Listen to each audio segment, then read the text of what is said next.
queria, Vera, que a gente começasse a nossa conversa explicando exatamente o que é inundação, as inundações segundo os focolares. Bom, vamos ver se eu consigo sintetizar bastante. Movimentos focolares têm como finalidade levar a unidade em todos os segmentos da vida social, política, econômica, familiar, comunitária, eclesial, a unidade. E a maneira de levar essa unidade, o instrumento, a metodologia é o diálogo. O diálogo como maneira de a gente construir a unidade a todos os níveis. Então, no correr da história, a gente viu que muitos diálogos dentro do movimento foram se estruturando, foram crescendo. Então, o primeiro diálogo era aquele dentro da igreja mesmo, né? Com as outras organizações, com as ordens religiosas, com as pessoas de igreja. Era o primeiro diálogo, né? Dentro de casa, digamos assim. Mas depois isso se abriu. O segundo diálogo começou a ser com as outras igrejas, as igrejas da Reforma, as igrejas evangélicas, a igreja anglicana, a igreja ortodoxa. Era com todos precisa fazer a unidade. Procurar o que une, não o que separa. Este é o segundo diálogo. O terceiro diálogo veio de consequência. Dialogar com as outras religiões, com aqueles que acreditam no absoluto e que percorrem caminhos diferentes.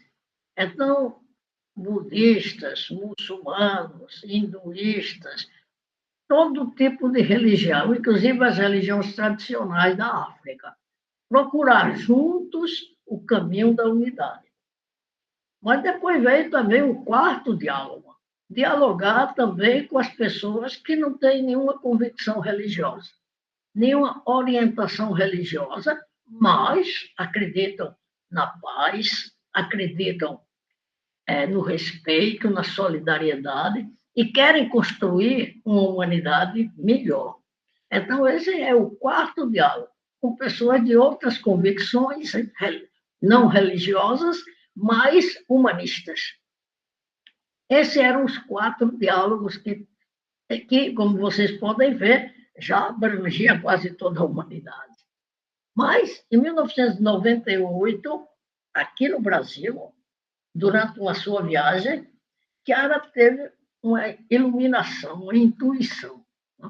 Ela sentiu, não vou contar aqui todos os elementos dessa iluminação, mas ela sentiu que precisava dialogar também com o mundo da cultura, com o mundo dos saberes, com o mundo das universidades, com o mundo das instituições onde se produz cultura, onde se faz pesquisa, análises, projetos que influem muito na vida social, política de todos os países. Nascia o diálogo com a cultura. O que significa isso? Significa que as pessoas, nas diferentes disciplinas, nos diferentes saberes, pessoas de boa vontade, pessoas do movimento, pessoas não do movimento, mas que têm os mesmos princípios, possam influir nesses saberes de modo de torná-los mais positivos, propositivos, e modo de ajudar, iluminar a vida social com conceitos, ideias e práticas positivas, encaminhando o mundo assim para a unidade. O que Chiara chamou isso de inundações? Foi uma coisa muito simples e muito carinhosa. Um dia, eu mesmo eu tinha feito um presente a Chiara de um livro com alguns textos de São João Crisóstomo, grande padre da igreja grega. E Chiara lendo esse livro lá um texto dele, onde ele faz um comentário sobre o Evangelho de São João. Então, ele diz que o Espírito Santo é como entra em todas as realidades como uma inundação, né? De luz, uma inundação de luz. O cara achou isso muito engraçado, muito bonito, e disse assim: é isso que a gente está querendo. É, penetrar nos saberes, na cultura, como uma inundação de luz, de novos conceitos, novas ideias. Por isso, inundações. Então, espero que eu tenha sido claro. O que é uma inundação? É esse trabalho, é esse esforço, é esse de entrar com novas ideias, novos conceitos, novas iluminações dentro das várias disciplinas, em diálogo com a cultura antiga e contemporânea e várias culturas, respeitando exatamente a metodologia de cada uma, mas levando esse espírito de luz, né, e dá nova força, uma novidade positiva. Em um mundo como o nosso, que é muito negativo, para dizer a verdade. O que fazem concretamente as inundações? Né? Como que elas se articulam? O que elas podem fazer? A organização, digamos, como a gente se organiza, é muito simples. Algumas pessoas interessadas, apaixonadas, né, por esse trabalho, se unem e começam a estudar juntas e começam a agir juntos.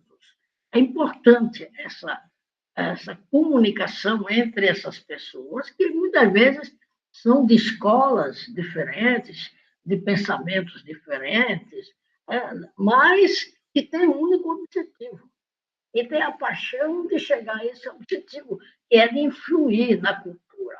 Então, as várias inovações, sociologia, psicologia, pedagogia, arte, esporte, comunicação, arquitetura, ecologia, várias pessoas em vários países do mundo se encontram metodicamente para estudar juntos como fazer, onde encontrar caminhos. Né? Por isso, precisa ser, normalmente, pessoas sábias, né, na sua disciplina, que conheçam a sua disciplina, que são capazes de dialogar com sua disciplina e também de ver onde entrar, onde perceber que ali tem um lugar para novas ideias. E quais são essas novas ideias? Depende das disciplinas. Por exemplo, vou fazer um exemplo.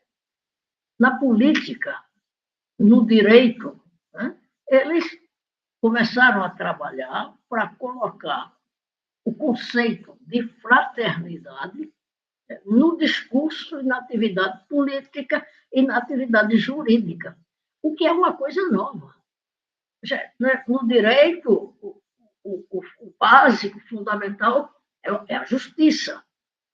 Onde é que a gente vai penetrar aí a fraternidade? Tem que estudar juntos. Né? E vem uma luz do alto. A mesma coisa na política.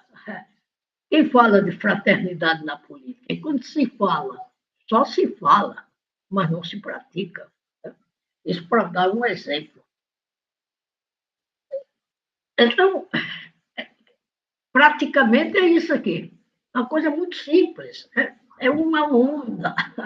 É uma onda de pessoas unidas, né, que conseguem, entre elas, já fazer uma certa unidade, uma certa convivência, em modo de poder realmente penetrar nas realidades culturais. Para falar de comunicação, como falar de entrar em qualquer uma das áreas, a gente tem esse olhar, as inundações têm esse olhar positivo, propositivo de construção, né?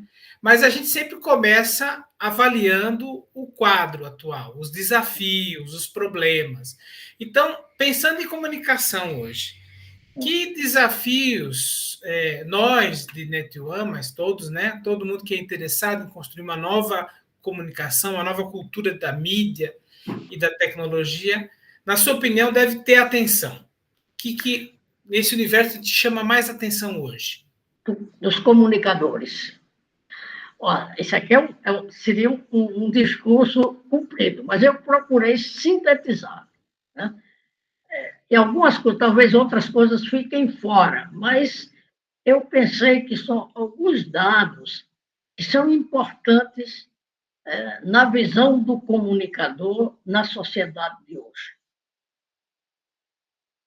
O primeiro dado que me vem em mente na globalização é a globalização das culturas, ou seja, essa tentação de querer homologar, de querer fazer uma cultura só.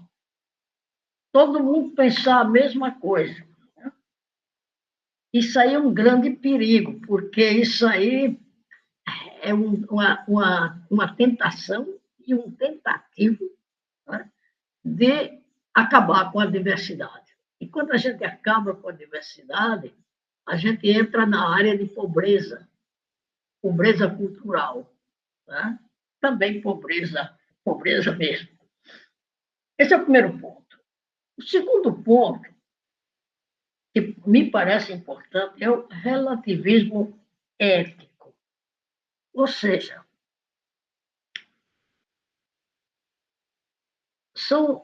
o relativismo ético significa que não existe mais uma verdade. Existem todas as verdades. Fica a verdade de cada um. Não, isso para o comunicador é de uma importância relevante. Porque o comunicador vai sempre à procura da verdade. A verdade dos fatos, a verdade da explicação dos fatos. Então, o relativismo ético é uma luz aí que precisa sempre acender e ficar presente. Terceiro ponto, que tem a ver com a comunicação, é a espetacularização da existência. Sempre existiu um público e um privado na vida das pessoas. O privado tem a sua vida pessoal, a sua vida familiar, o respeito da sua individualidade, da sua existência, né? Dos seus comportamentos, das suas dores, das suas alegrias. Essa espetacularização, tudo é espetáculo, público e privado. Então vem a instrumentalização do sofrimento, da dor, da alegria, das coisas privadas. É um espetáculo. E isso aí coloca as pessoas, as sociedades, num patamar público que não pode fazer bem. E, de fato, quanto mais é espetáculo, quanto mais as pessoas se sentem sozinhas, sós, em solidão.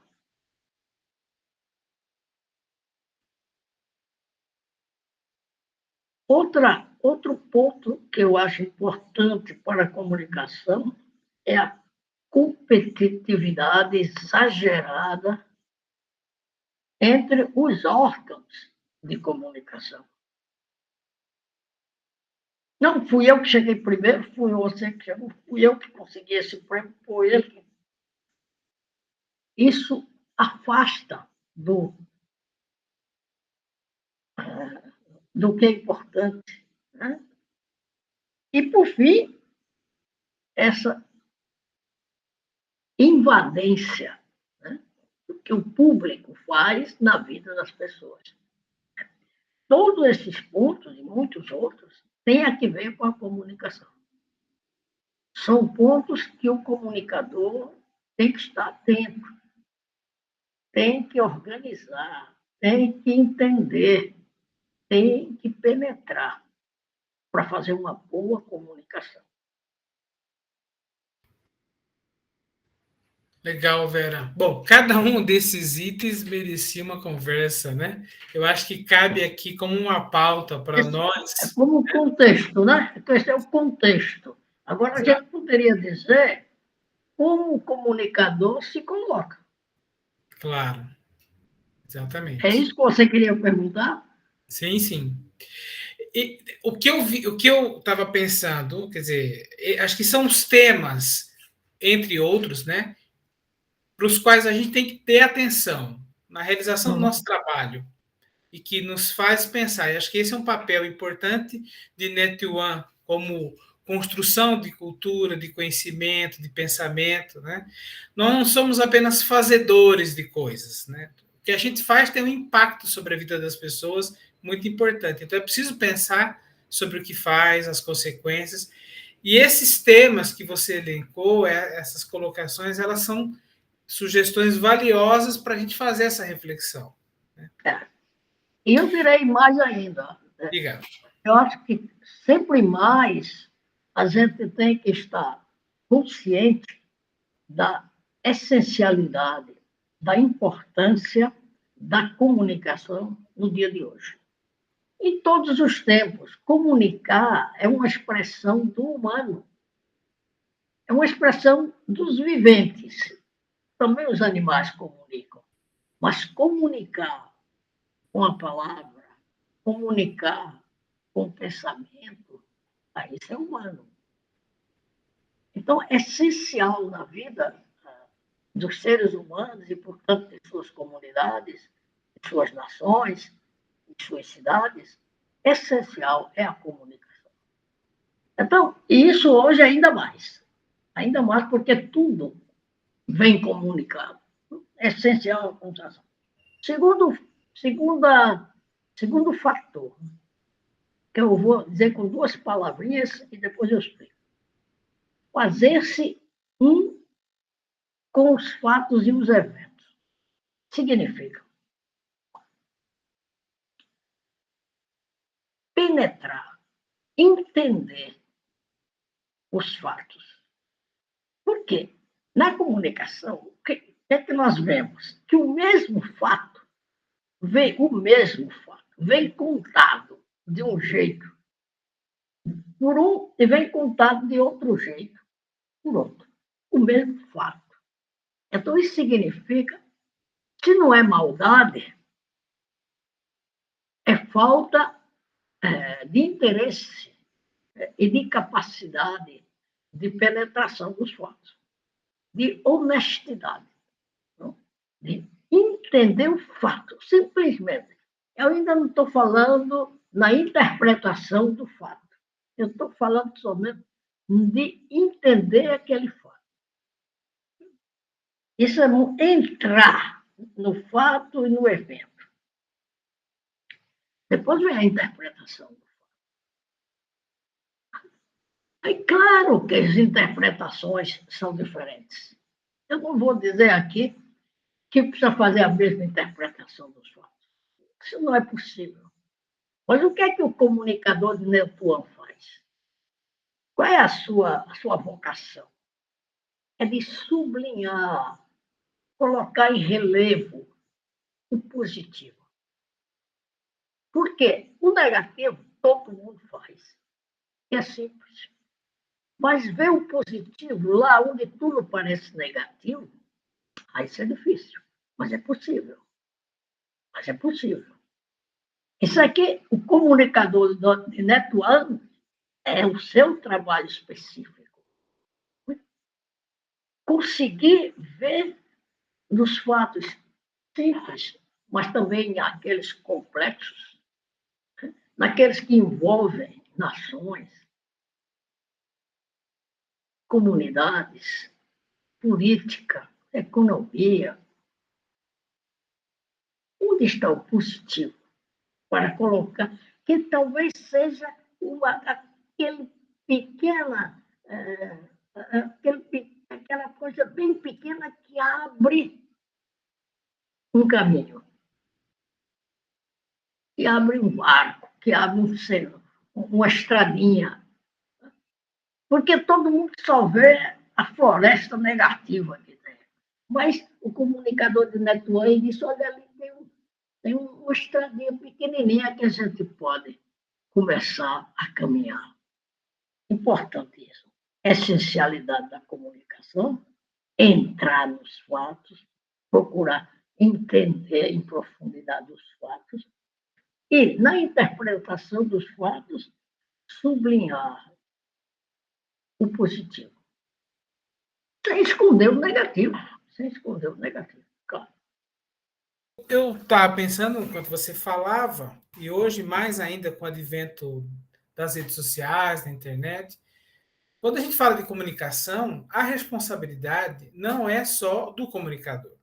Porque antes de Claro. sermos comunicadores, somos cidadãos Nada. e consumidores de mídia. E agora, com as redes sociais, comunicamos mais, né? Não necessariamente melhor, mas comunicamos mais, temos mais espaço.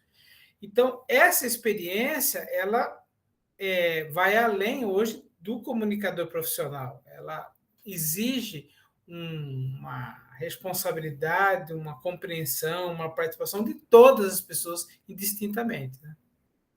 Esse é um grande desafio da modernidade. Nós, como pessoas, cidadãos, não estávamos preparados, né, psicologicamente para essa enxurrada, né, de comunicação. É muita informação para um cérebro humano. Nós não somos robôs. Nós temos necessidade de receber, né, a informação e trabalhar a informação. E não está tendo tempo para isso, porque é uma informação atrás da outra. Então, eu penso que muitos pensadores hoje, psicólogos, sociólogos, antropólogos, filósofos, estão pensando nisso seriamente. Como ajudar as pessoas, cidadãos, a se mover nessa floresta, nessa selva de informações. E parece que a resposta, que está sempre mais ganhando terreno, é a educação. E a educação, por que a educação? Porque só a educação te dá aquelas ferramentas pelas quais você pode fazer opções. Isso sim, isso não. Bom, celular, 3 vezes por dia, tal hora, tal hora, tal hora, né? Televisão, etc. Só você pode fazer essas opções. Mas você só faz essas opções se você tiver dentro de si os elementos que fazem com que você entenda que deve fazer essas opções. Então, aqui é a educação que te dá essas ferramentas. As crianças devem ser educadas a utilizar os meios de comunicação, ajudadas, né, pelos pais, pelos professores, pelos educadores. E os adultos devem se autoeducar, a utilizar maravilhosamente os meios de comunicação, sem cair na trápola, como se diz, na armadilha da informação, no estar conectado o dia inteiro. Isso é uma armadilha.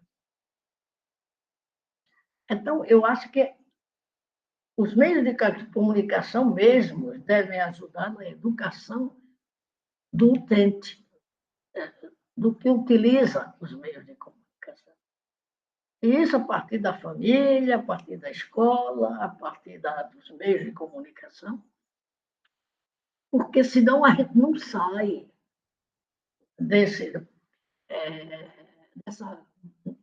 dessa situação trágica, porque às vezes é trágica.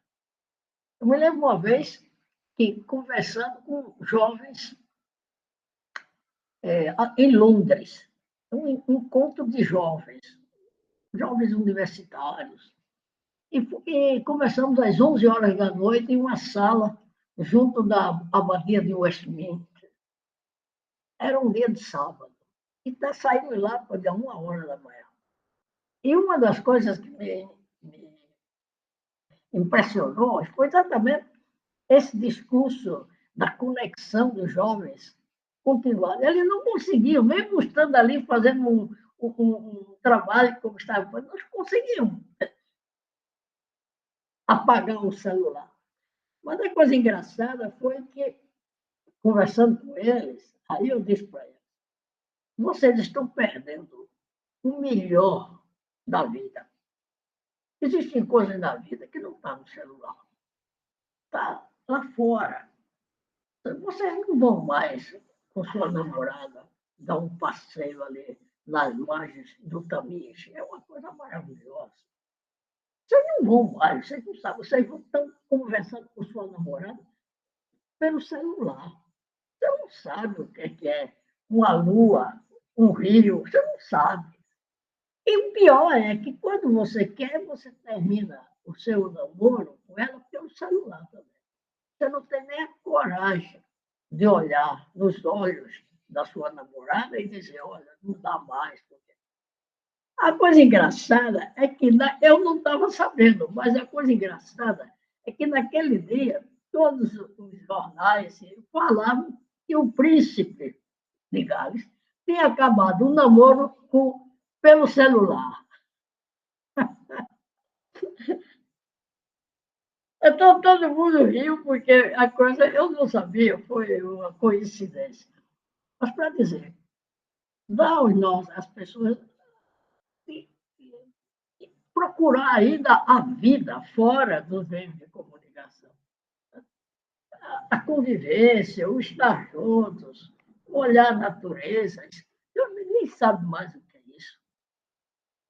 Mas quando você dá a possibilidade a eles gostam. Todo mundo gosta, porque faz parte da nossa vida, faz parte do nosso ser humano.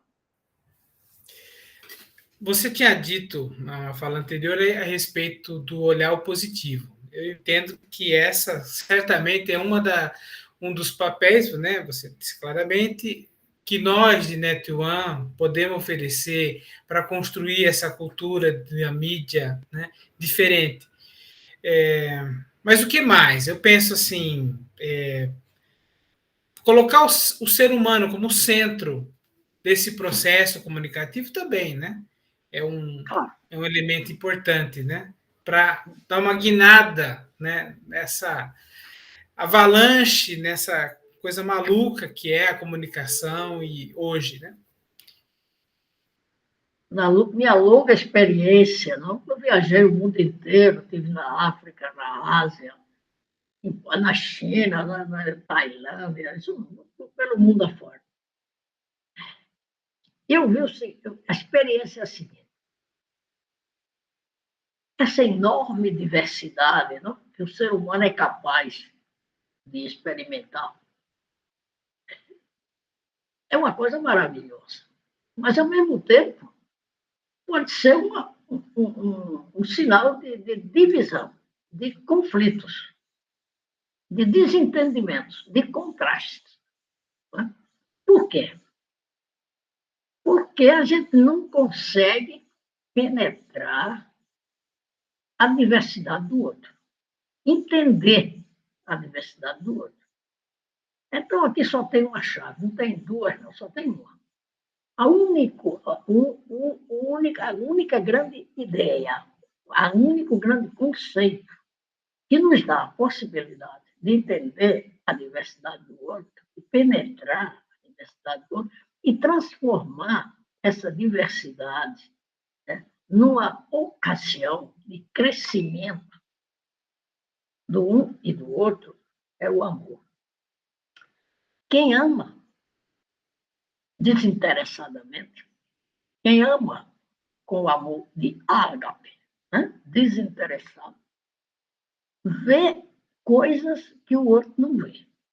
Que quem não ama, não vê. Mas se você ama, você penetra. você se esvazia para entender, para entrar no outro, no fato, no evento, na situação, na realidade. E essa visão agápica, digamos assim, que dá soluções inimagináveis. Não só é generativo, cria, gera. Gera o quê? Gera relação entre diferentes, permanecendo diferentes, mas não opostos. Diferentes, mas não opostos. E as diferenças, então, enriquecem. Quanta coisa eu aprendi na minha vida no contato com outras culturas. Eu sou brasileira, nordestina, tenho o meu jeito, né? Mas quando eu comecei a viver, conviver com os suíços, com os alemães, eu aprendi muita coisa. Coisa que eu incorporei na minha vida. Valores que eu não tinha, mas que eu aprendi com eles. E que eu também dei para eles. Porque na Ásia, na China, na Coreia, na Tailândia, é um mundo completamente diferente, modo de raciocinar. Então, só o amor, se você ama desinteressadamente, se abre, deixa o outro à vontade, confortável, aí vem fora o melhor das pessoas, das culturas. É uma aventura belíssima, porque é enriquecedora. Você sai diferente, você sai amadurecido. Mais pessoa, mais ser humano. Essa é uma experiência que todo comunicador deveria fazer. E quando você encontra o negativo estruturado, o negativo pesado, aí tem outra chave de compreensão. É a dor, o sofrimento, o negativo, a tragédia que você assume, que você diz, não é só dele, é de todos nós, porque Jesus de Nazaré fez assim. Ele assumiu todo o sofrimento do mundo e o transformou. Nós podemos fazer a mesma coisa. Dentro de uma pessoa, de um evento, de uma tragédia, se você não ficar fora da tragédia, mas você assume aquela tragédia, você vai ser iluminado.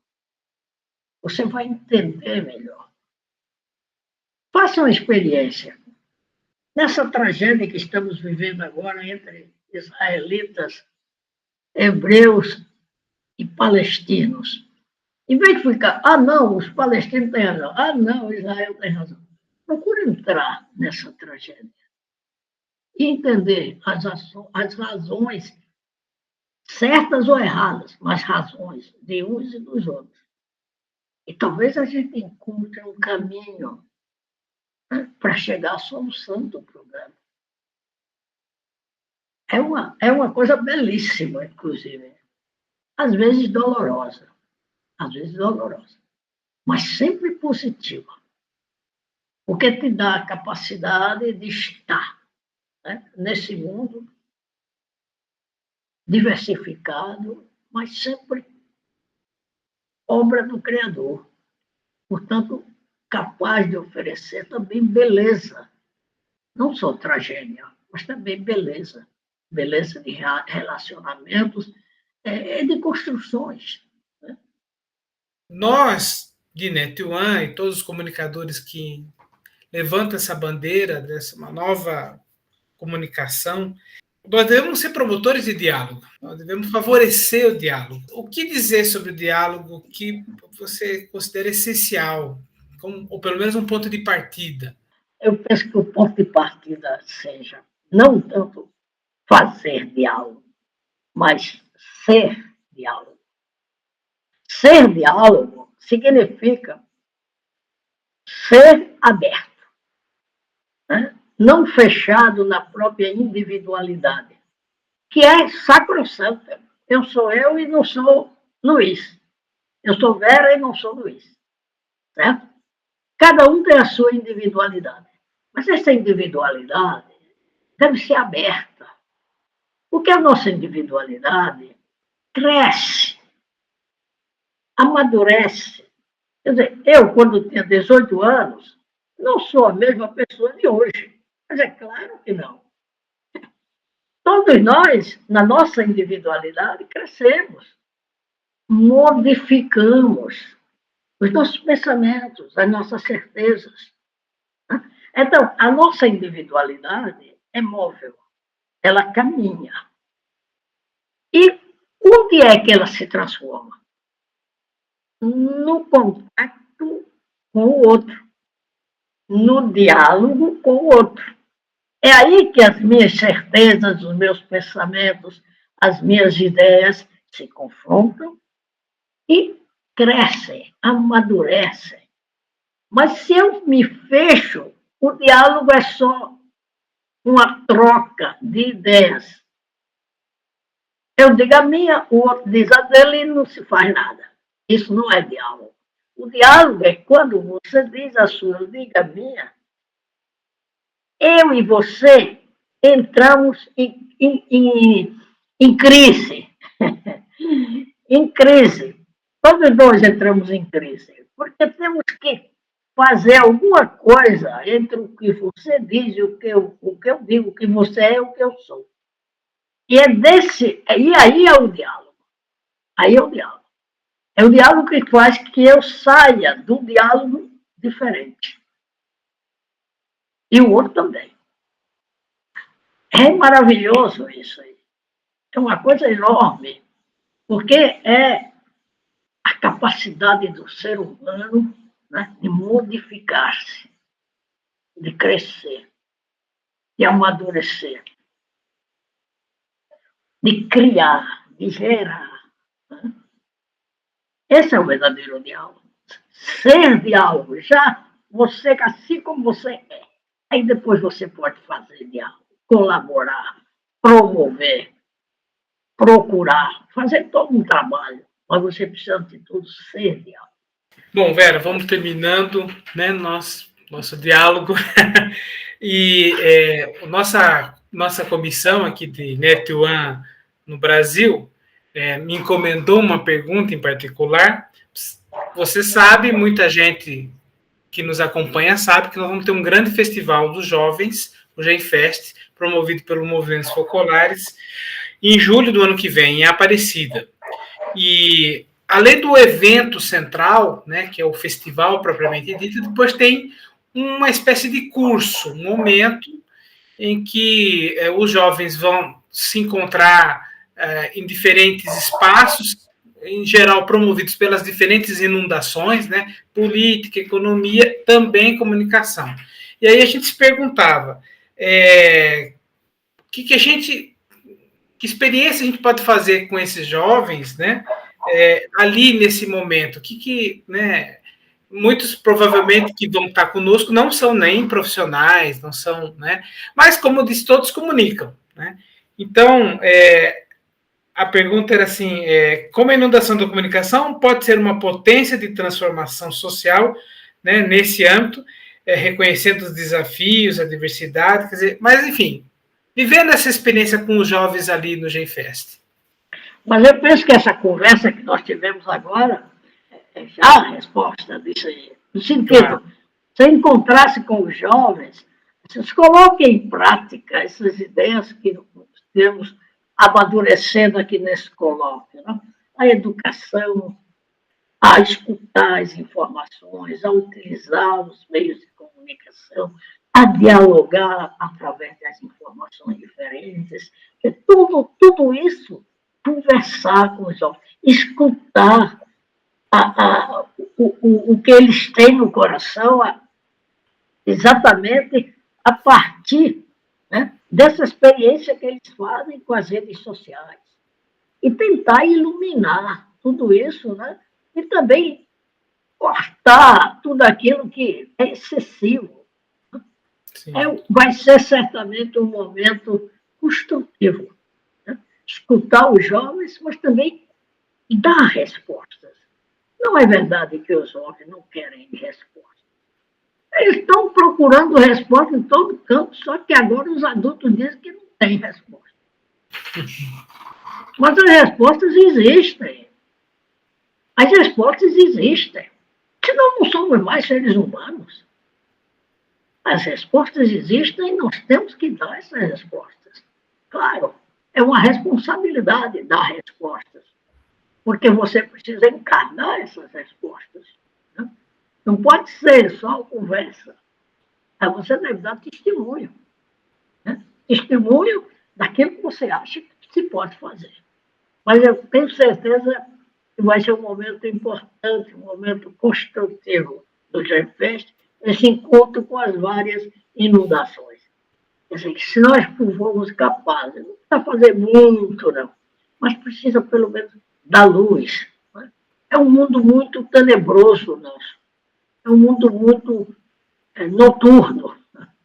Uhum. A luz, todo mundo gosta da luz, quando vem dada. Obrigado, Vera. Não sei se você quer dizer alguma coisa ainda que ficou. Não, já dissemos tudo. Tá bom. Desejo a todos um bom GenFest e um bom trabalho depois do GenFest, né, nessa belíssima inundação que é Netuano. Importantíssima no dia de hoje. Tchau. Obrigado, Vera. Um abraço para você.